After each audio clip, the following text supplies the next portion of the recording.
Abakungu mu kitongole ekivunaanyizibwa ku kibuga ekya Kampala Capital City Authority KCCA bakubaganye empawa ne kampuni eziyoola kasasiro mu kibuga kwani alina obuvunaanyizibwa okuyoola kasasiro.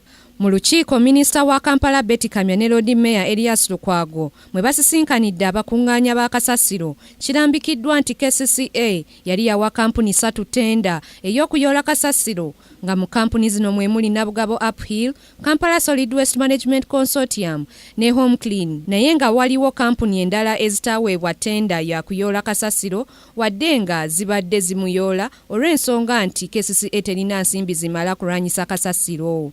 Mu lukiiko lwe lumu abasuubuzi mu butale ne zaakeedi beemulugunyizza olwa kampuni zino okubasoloozangako ensimbi obuwanana emitwalo 3 buli luyoola nga kw'otadde okubatulugunya entakera nga babasiba empingu olw'ensonga nti baba balemeddwa okusasula ensimbi.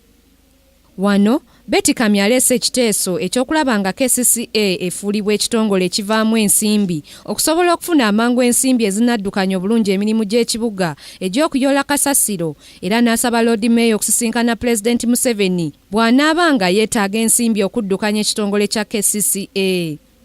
Omubaka wa Makindye West Alan Sewanyana awakanyizza ekiteeso kya Betty Kamya ng'agamba nti Betty Kamya teyandyerabidde buvunaanyizibwa bwe nga minisita wa Kampala ng'era mulimu gwe nga minisita okufuba okulaba nga KCCA efuna ensimbi ezigimala.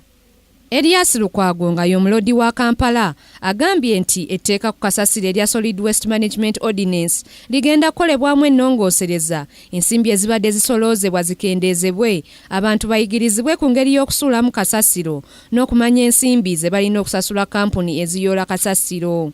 Kasasiro kye kimu ku bizibu ebikyasinze okutigomya bannakampala nga kiviiriddeko endwadde omuli kolera, typhoid n'endala ezeekuusa ku bukyafu.